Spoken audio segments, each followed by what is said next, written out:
Welcome to Roll and Review, where we talk about all things nerdy and awesome. I'm Jim. And I'm Alex. And we're talking comics today. Yes, we are. So, what happened in the world of comics this week, Jim? So, got a couple cool books that came out.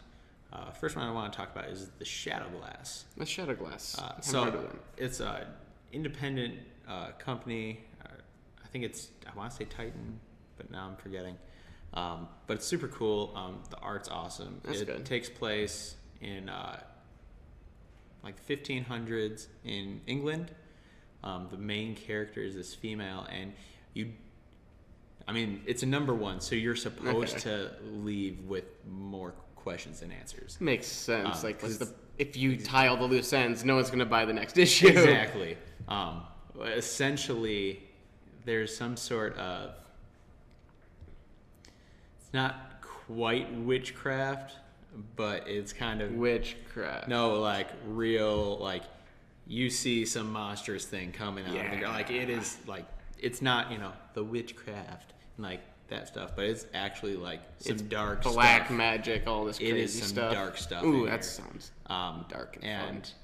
You see, like, it starts off like 20 years before, or like 18 years before, because like this guy just kind of shows up, is like, my friend, help me with these things, and like somehow gets his wife to participate as like a conduit for this, and it cuts to the future, and there's the daughter of the friend, but finds out her dad actually isn't her dad. It's the guy who got into all this dark stuff. Oh, that's her dad. That's convoluted. With the woman who was the conduit, and so there's clearly some dark stuff going on. There's episodes of Lost more clear than that. Yeah, I'm trying not to give away too much. Yeah, obviously. Of course. But I want you all to go read this. Good or bad? Worth a read? It's worth a read. All right, check them out. I'm super excited about this book. The artwork looks really good in it. The artwork looks super great. So I'm really intrigued by that, especially because art can really ruin a book, and it can also really improve a book. So you had a nice, good little indie one there. How about something a bit more mainstream? What's Marvel and DC up to right now? Well, Marvel's still doing their standoff title. Anything happened with that since the last we left them off? So there's been a whole bunch of stuff. A couple books came out last week, or not the last week, this week, and last week, every week. Just move on. Don't try to correct yourself. Just move on. I need accuracy. No, I'm kidding. A lot of stuff happened. The way it's written, though, it's one of my least favorite styles of writing one of these big stories. And we talked about last week how all the different books have the stories. It's not just one.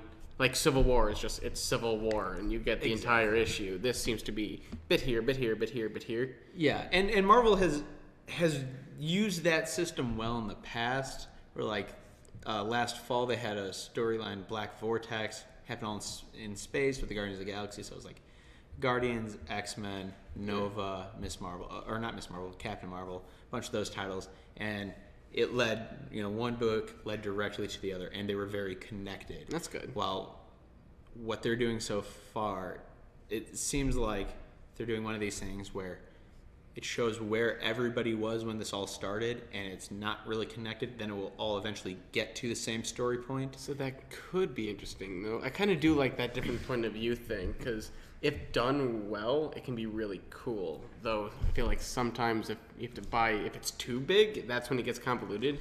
But if you have like the Avengers standpoint or the X-Men standpoint, then they can get together. That's kind of cool. Yeah, and like it can be really cool that way. But I think that's where like a lot of the places of tie-ins can come in really well. Okay. Where it's not necessarily the main story, but it's these tie-in issues that you can go and see what other people were doing either before or during the main story. Okay. But it's literally like Agents of S.H.I.E.L.D. find out about the story all the way, over here, while the Uncanny Avengers find out about what's happening over here. And you can see where they're all going to converge onto this, main thing. Is that Pleasant Hill? Yeah, the whole Pleasant Hill thing, yeah. We met the author of Pleasant Hill. The interview about him. Check that video out. He's real cool. Yeah, it was awesome. Yeah, check out that video. He's really all those cool. guys are awesome. Yeah, so like they're all starting off in different points, and we all know they're going to come to the middle in the first place, but it's very hard to feel like the story is pulling you along to the next progression because you're not seeing much connection between each one so far. Still worth reading though, or just is it time to wait a little bit till more come out? I would say it's time, if you haven't picked it up already, kind of if you can wait and pick them all up at once and read them all at once. So we're saying to binge watch it like Netflix. Exactly. Because just the way it's working, just a bit more frustrating than it's worth right now. Right now. Is it going to be? You think this is going to be a good payoff later? I think it's going to be a good payoff later. Okay. The story still seems really cool, and I still think it's a really cool story concept, and I'm really interested to see where it goes. But I would much rather binge read it and get the whole story and see where they all started and where they get to all at once than just the segments. Yeah, because I'm gonna be waiting like a month until this week all comes to you. So all right. So, but in these pre-Rebirth days, how's DC doing? DC's, I mean, they haven't done much.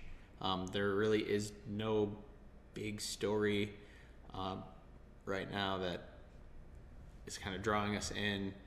They still have, Green Lantern is, that's one of their good titles right now. I think Green Lantern is like their best title out right now. Flash is doing pretty well. Not said very often. Green Lantern is the best thing out right now. Right. I know, like some Batman titles are okay, but the problem with DC is their continuity is all over the place. Yeah. So like I read Cyborg, but Cyborg doesn't relate to Justice League at all. And the more I've had to dwell on it, I think I like the Rebirth more than I don't like it, just to hopefully they can bring all the universes together instead of having this all just shot everywhere. Yeah, if they fix these problems, it will end up being the best thing for DC. Because they're so all over the place right now. But it's DC. We'll see if they actually do that. Yeah, There's a big if there. I have lost so much hope in DC in the past few months that it hurts. 3 words: Batman v Superman.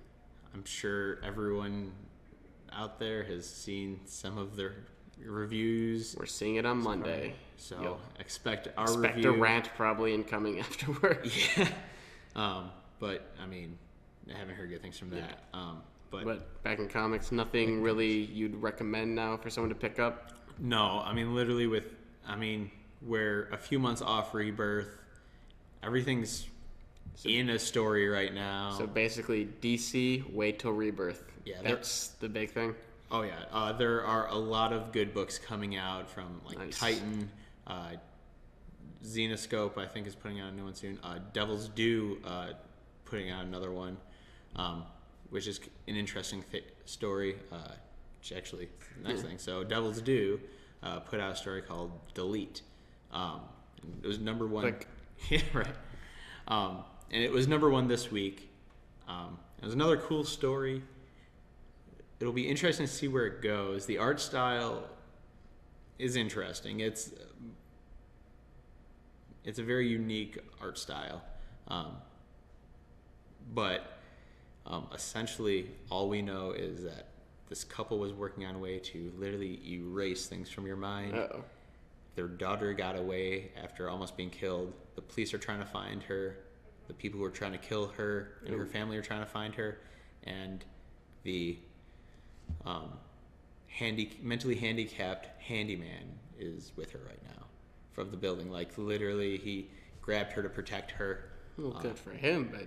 So it seems like the world's not doing too good right now. Yeah, so it's an interesting story. Not one of my top books right now, but it's interesting to see where it'll go. So if you lost hope in DC, check this one out. Yeah, there are a lot of the smaller companies are putting out great stuff right now. Zenoscope with they're the ones who are doing the Grimm Fairy Tales. Yeah. If you can go back and find the Grimm Fairy Tales leading up to this, all those stories have been actually pretty awesome.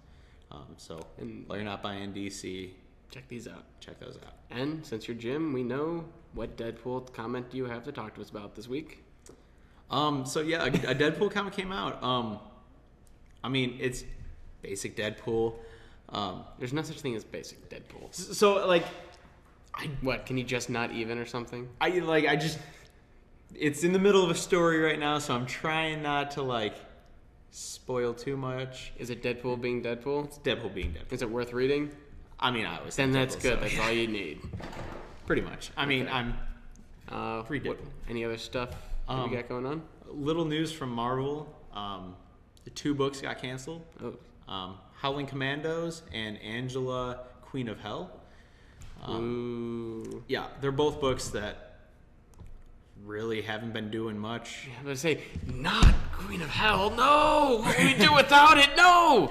Nobody cares.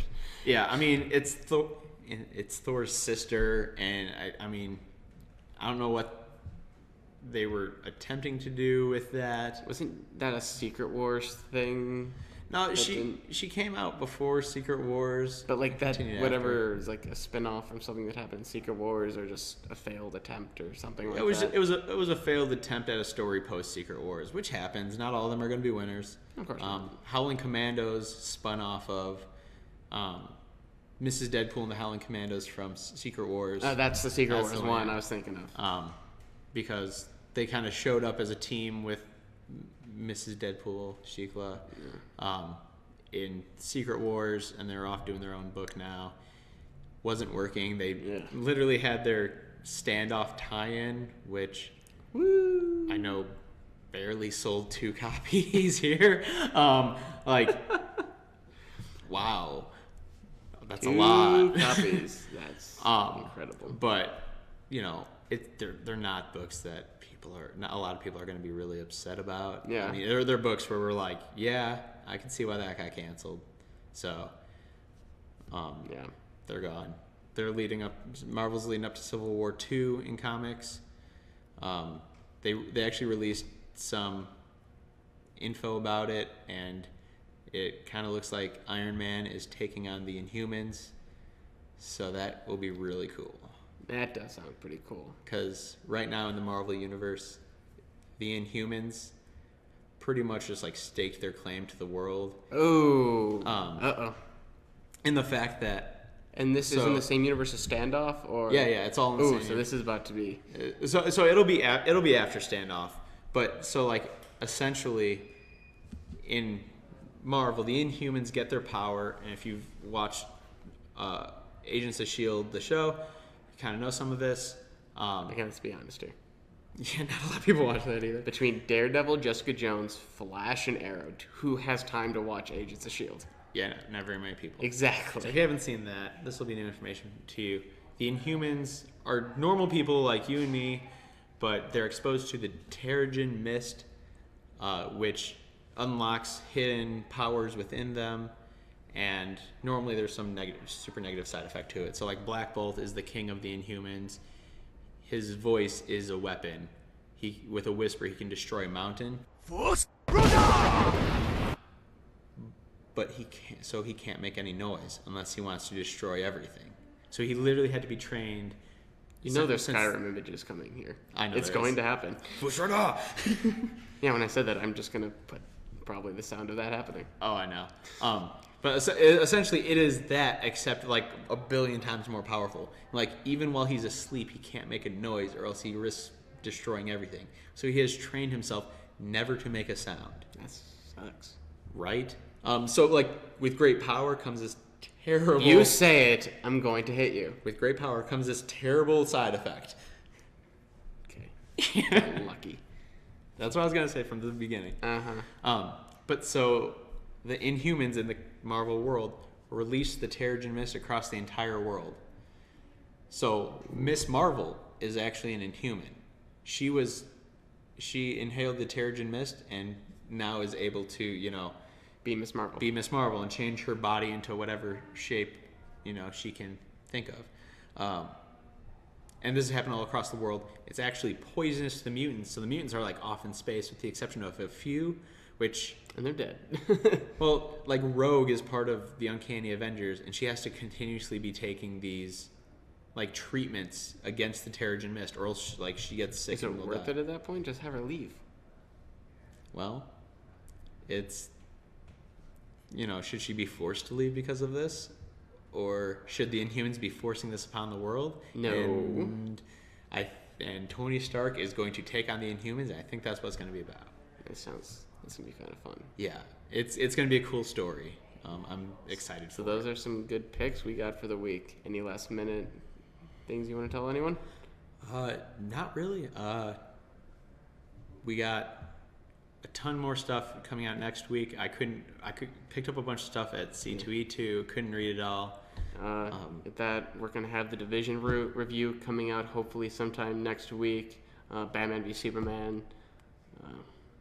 That's what we're going to be looking forward from us. So hope you guys have a great weekend. Tell us what you think about Batman v Superman when you see it, and we'll see you all later.